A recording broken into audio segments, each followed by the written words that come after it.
I'm Mary Evans, and I've been involved with family history research for a good many years now. I'm particularly interested in helping people solve their brick walls, and my talk this morning was looking at different ways in which brick walls can be forced upon us quite often by other people, by our ancestors who don't give us the right information, or perhaps by ourselves because we're not looking in the right place for the information, or we're not looking more widely for it. I think top tips, there would be two things that I would particularly like to stress. I'm a great fan of a search engine. You can be absolutely amazed what a Google search can bring up for you. I remember somebody asked me if I could find out something about the father they never ever knew. All they had was a name. And I did a Google search on the name, fortunately 2 first names as well as a surname, and a record came up from the Imperial War Museum where they'd got his own handwritten war diary, at least a dozen photographs of him and his friends, lots of letters from his friends which said an awful lot about him as a person. So from knowing absolutely nothing, she had a huge archive of stuff about the father she'd never known. So a Google search is great. The other thing I think is really important, and we don't often think enough about it, is that we need to think about what it was like at the time that we're researching. I spent many years looking for a marriage for a set of great-grandparents in Birmingham.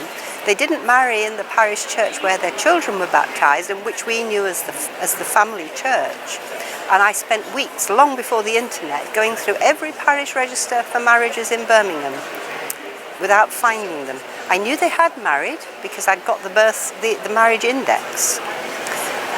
Eventually I had to pay to buy the certificate, and they were married in St Philip's Church in Birmingham. It was the only register I hadn't searched, and the reason for that was that I knew St Philip's as Birmingham Cathedral, and it had never occurred to me that my lowly ancestors might have married in a cathedral.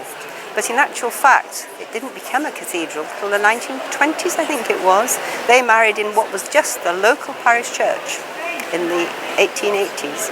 If I'd thought about it, I could have got round that problem, but I didn't, unfortunately. Talking about a personal anecdote, a different set of great-grandparents, again looking for their marriage, and again I spent 20 years looking for it pre-internet. My grandmother's birth certificate had her parents as John Hensby and Mary Ellen Hensby, formerly Wootton. We knew her maiden name was Wootton. We also knew, fortunately, that she'd been married before and her married name was Lee, so she probably remarried as Mary Ellen Lee, not Mary Ellen Wootton.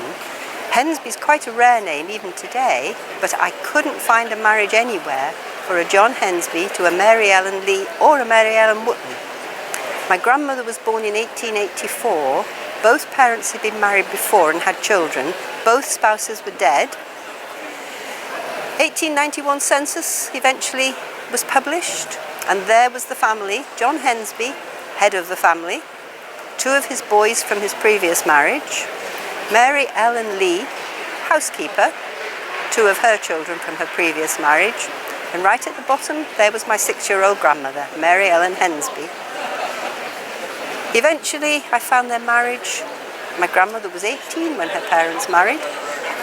So actually finding that marriage after all those years was a huge sigh of relief. What's really puzzling is that both the previous spouses had died at least 2 years before my grandmother's birth, so we really don't know why her grandparents didn't marry for another 18 years. They actually married in 1901. So that's one of my favourite personal anecdotes.